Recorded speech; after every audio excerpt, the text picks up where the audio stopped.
welcome back, everybody, to another edition of Previews and Predictions here on the Say What You Like Sports Podcast. I am Philip Enriquez, and we are all the way completed with the AFC previews and predictions. So now it's time to get into the NFC. And the NFC is going to be highly competitive this year. It pretty much seems like it always is year after year, but this year they seem exceptionally strong. I mean, it's really going to be hard to make the playoffs in the NFC this year. This is, in my opinion, the superior of the two conferences in the NFL. So we're going to start off by previewing the NFC North, and I figured I'd switch it up a little. Instead of just ranking the teams going from 4 to 1 like we did with a lot of the AFC predictions, I want to go and start ranking some of the position groups for these teams, kind of try to put the puzzle together a little bit. So let's start it off by talking a little bit about these quarterbacks that they have in the NFC North.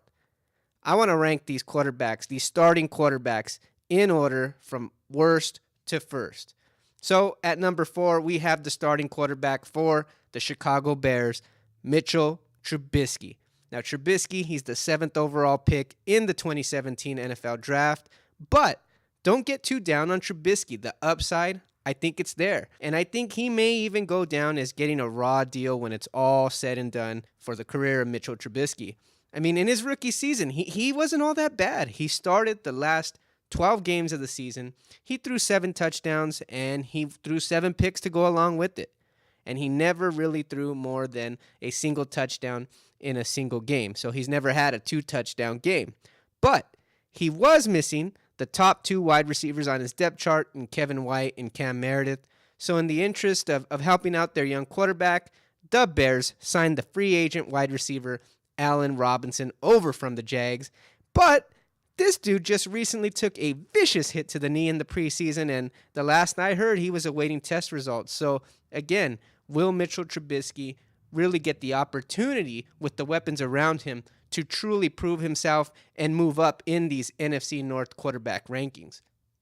In at number 3, I gotta do it, the $84 million man. And that's odd that he's only the 3rd best quarterback in his division after signing an $84 million contract, the richest contract in NFL history. But I gotta do it. I gotta go with Kirk Cousins. And Cousins, like Trubisky, he's gonna have a defense to back him up.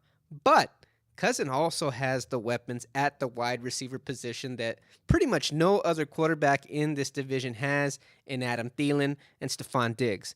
But when it comes to Kirk Cousins, the pressure is all on his shoulders now. I mean, for Cousins and the Minnesota Vikings, after playing the year-by-year deals with the Washington Redskins, all he was hoping to do was to throw for 4,000 yards, maybe make a playoff appearance here or there. But now, in Minnesota, and the $84 million guaranteed contract, it's Super Bowl or bust for this guy. In at number 2, here's a quarterback I really, really like.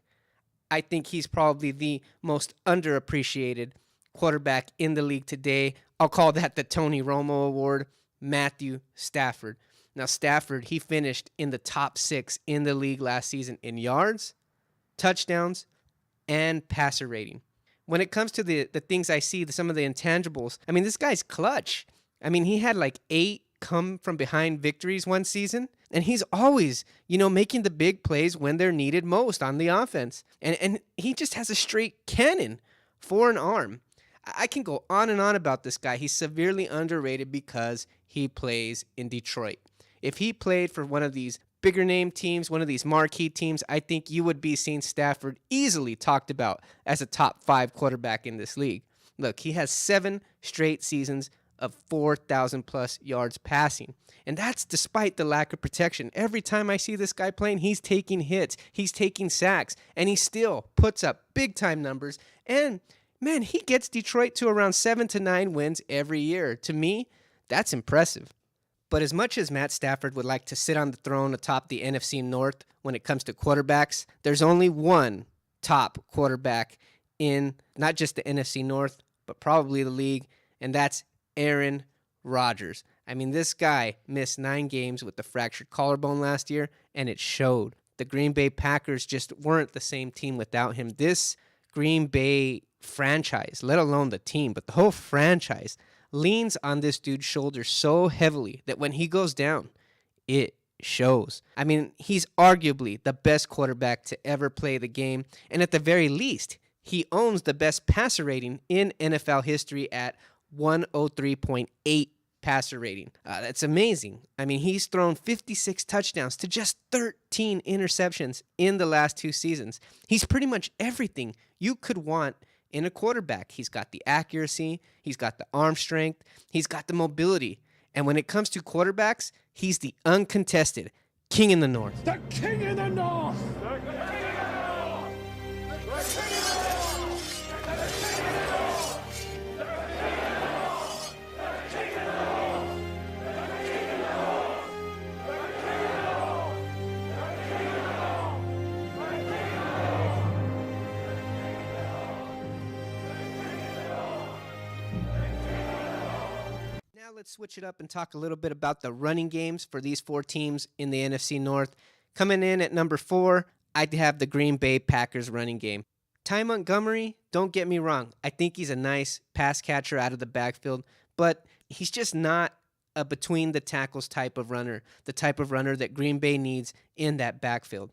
But the Packers are high on both Aaron Jones and Jamal Williams, and the guys have both flashed here and there, but they are also both unproven commodities, and so I have them here ranked at 4th place. But the arrow's looking up for the young guys. Got to give them that at the very least. In at number 3, I think I have to go with the Detroit Lions. Now, last season's running game was non-existent as the team finished dead last in rushing and yards per carry. That is no good. So they made a few changes. They signed up LeGarrette Blount, and they drafted Kerryon Johnson out of Auburn in the 2nd round of the draft. Now, Blount, this dude's rushed for the Super Bowl champion 2 years in a row, so here's to hoping, right, Lions fans? I gave Detroit the slight nod over Green Bay because they spent a little draft capital and they spent a little free agent money to address the need at the position. So I'm going to give them the edge, whereas Green Bay, really, they're sticking with Ty Montgomery and, a couple of unproven young guys. In at number 2, I have the Minnesota Vikings. Now, the Vikings at the running back spot are going to miss Jerick McKinnon a lot. But if Dalvin Cook returns to form off of last season's torn ACL, it's going to be dangerous. He's a dangerous runner. He's definitely more than adequate when it comes to being a number 1 back. I mean, he's a do-it-all type back. I see him gain tough yards inside, and I see him as also a good pass catcher out of the backfield. And you got the former Raider, Latavius Murray, as the backup. He's not an explosive type of runner by any means, but he's definitely a very nice number 2 option for just about any team in the league. The Bears are number 1 in the division when it comes to the running back depth chart. Jordan Howard, he's the epitome of a bell cow running back. He is easily both the most reliable and proven back in this division. I think if he has a weakness, it's in the passing game. But that's where the backup, Tariq Cohen, comes in. I mean, Cohen caught 53 passes as a rookie, which is the very same number as the Kansas City Chiefs' Kareem Hunt. This running back tandem is strong, and it complements each other very well. And that's why I'm ranking the Bears' running attack as tops when it comes to the NFC North. So moving on from the running backs, let's start moving into some of these pass catchers for these teams. I've got to rank the passing attack for the Chicago Bears at 4th.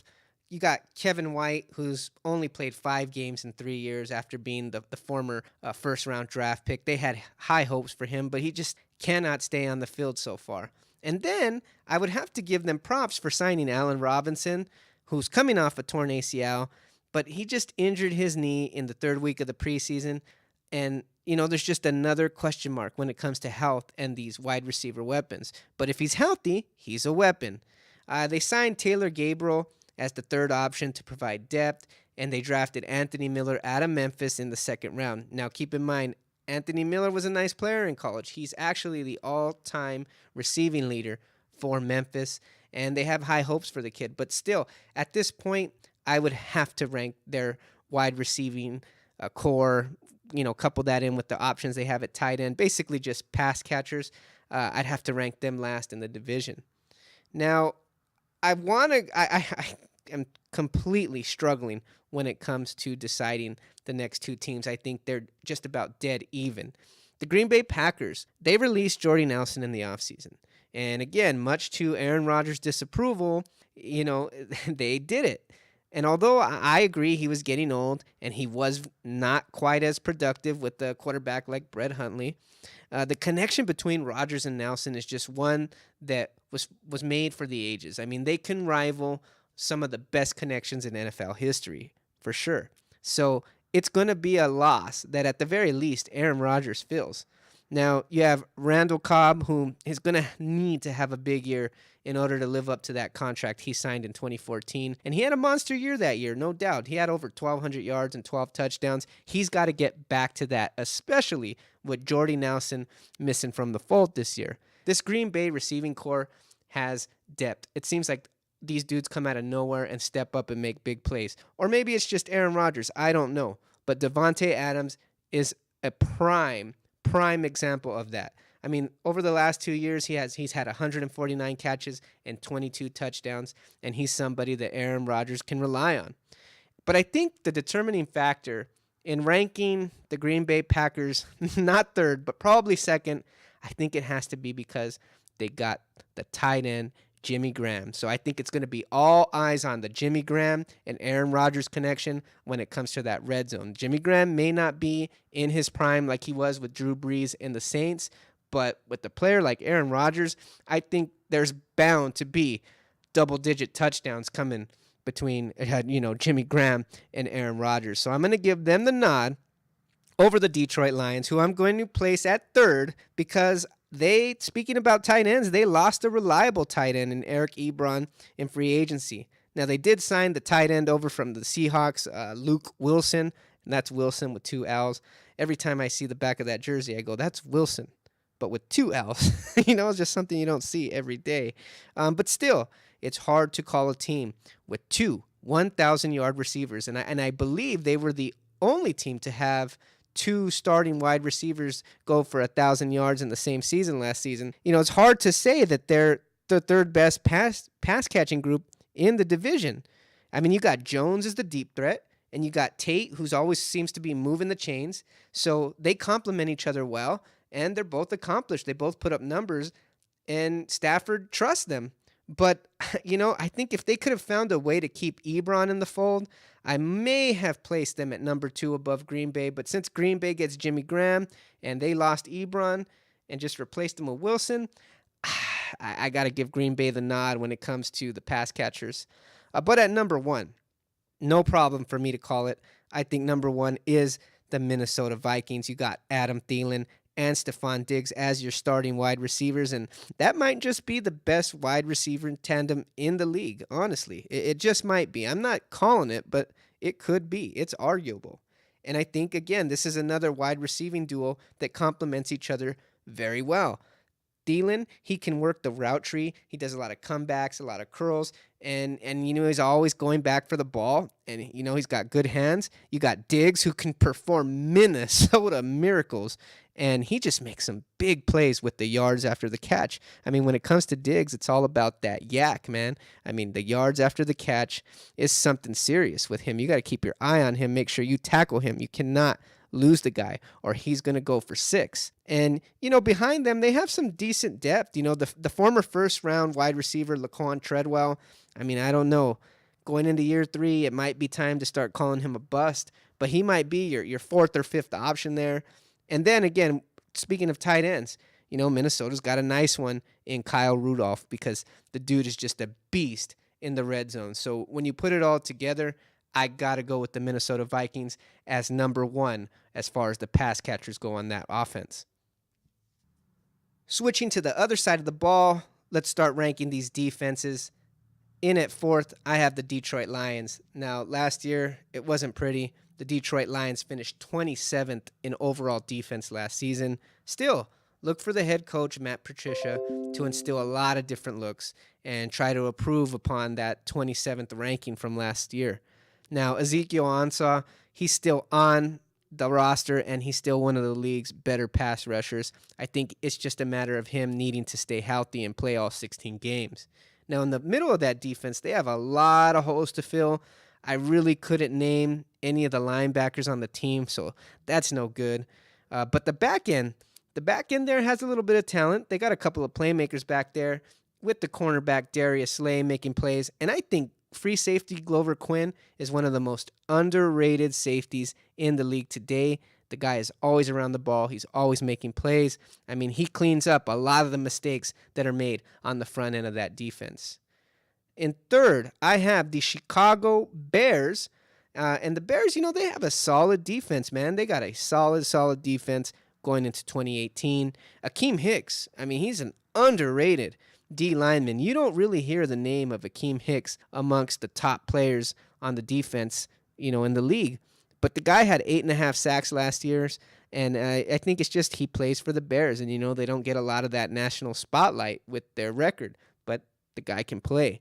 I mean, linebackers, they should be straight. They got that rookie-vet combination going on with the rookie Roquan Smith. High hopes for him coming out of the draft. And you got the veteran Danny Trevathan, who's just a do-it-all linebacker. But the cornerback position is the strength, I think, of the defense. They have Prince Amukamara that they got over from the Giants a couple of years ago. They signed him up. He had a solid year last year. And can't forget about the play-making cornerback, Kyle Fuller. Every time I'm watching the guy, it's a pick. I mean, the guy is awesome in coverage, and I think he's just a playmaker on that defense. The defense I rank second in the NFC North would be the Green Bay Packers defense. They added Muhammad Wilkerson. If he's got anything left in the tank, it's just something to watch for. But unquestionable at this point, I think it's unquestionable, Nick Perry is the heart of the defense. 18 sacks over the last 2 seasons, but it's not just the stats. It seems like he's the one constantly making the big plays when they need it most. Trust me, I'm a Dallas Cowboys fan. Nick Perry has made the plays when we really didn't need to see anybody making a play. He was the one breaking the hearts out there. You still got the old vet, Clay Matthews. He turns 32 this year, I believe. He had 7.5 sacks last season, so he's not the Clay Matthews of 8 years ago, but he's still a quality outside linebacker there. And Blake Martinez, man, underrated. He's always around the ball on that defense. Now, the problem that I have with the Green Bay defense is going to be on that back end, man. I mean, there's high hopes for them, but I don't really see why, because they trade Demarius Randall for DeShone Kizer. I don't understand that. I understand that Green Bay fans really didn't like the way Brett Hundley's played behind Aaron Rodgers, but let me tell you something. When you have a player like Aaron Rodgers as your starter, you are not going to be happy with whoever is the backup. So I don't see a big reason why you would trade Demarius Randall for DeShone Kizer. You got Kevin King, the big corner over there. I think he's going into his second year. Big, he's got speed, but he's still got to put it all together. Again, an unproven player back there. Clinton Dix, he's a nice safety back there. And then they signed back Tramon Williams, who, he's getting pretty long in the tooth, but I remember he used to make plays back in the days for Green Bay, so Green Bay's really hoping that he can return to form there. But without a doubt, the number one defense in the NFC North is, again, the Minnesota Vikings. When you take a look at the Minnesota Vikings defense and you try to look for a weakness or a weak link in that defense, and you're going to have to allow yourself some time to find it, because you look along that D-line, you got Hunter, you got Joseph, you got Griffin. They added Sheldon Richardson, and if he's motivated, he's a player. All these players are double-digit sack kind of D linemen. That's something scary if you're an opposing offense on the D line. I mean, they're stacked with talent. And in the middle, the linebackers, this might be the best linebacking core in the league. I mean, you got Anthony Barr, the one that put down the king in the north, Aaron Rodgers, last season, put him down on a sick hit. He's always after the quarterback. I mean, I used to watch him on Saturdays at UCLA, and it was something beautiful. And, he's still got Eric Kendricks, his former UCLA teammate, on the linebacking squad with him. And the dude is always around the ball making plays. I mean, these two, Barr and Kendricks, I think, are the heart of that defense, And but the back end of that defense has its playmakers too. Don't get me wrong. Xavier Rhodes, I think he's one of the best corners in the league because he's got something that a lot of other corners or top tier corners don't have. He's got size and strength, and that's something that's not. I'm going to say it's something that's rare in the position. And the free safety from Minnesota, man, I mean, underrated, man. These guys hit. These guys are always around the ball. And like I said, they added Sheldon Richardson, all the more talent to this defense. There's no excuse. The Minnesota Vikings, they're not just the favorites to win the NFC North, but they're probably the favorites to win the NFC and represent the conference in the Super Bowl. So before I sign off, let me give you how I have these teams, how I see these teams ranking out at the end of the year. In fourth place, I have the Bears. Sorry, but Coach Ditka, he's not the coach anymore. I don't see the Bears, as a bad team, but I just don't see them competing with the other three. Surprisingly, I have the Lions at 3, and I say surprisingly because I'm very, very high on Matthew Stafford, and I'm high on a coach like Matt Patricia just trying to prove himself. But when you got two juggernauts in the division, somebody's got to finish third, and those juggernauts are two teams I expect to make the playoffs, health permitting. The Green Bay Packers, I think they're going to be your wild card. There's no stopping Aaron Rodgers. Like I said earlier in the podcast, he is the king in the North. But when it comes to the team game, there's only going to be one king in the North, and it might just be Mike Zimmer, because Mike Zimmer, he's the anti-Aaron Rodgers. He always finds a way to best Aaron Rodgers. He's probably the only defensive mind in the league that has consistently slowed down Aaron Rodgers, and I think that's going to be a big factor. And that's why I have the Minnesota Vikings finishing in first place this year for the 2018 NFL season. The king in the North! The king in the North!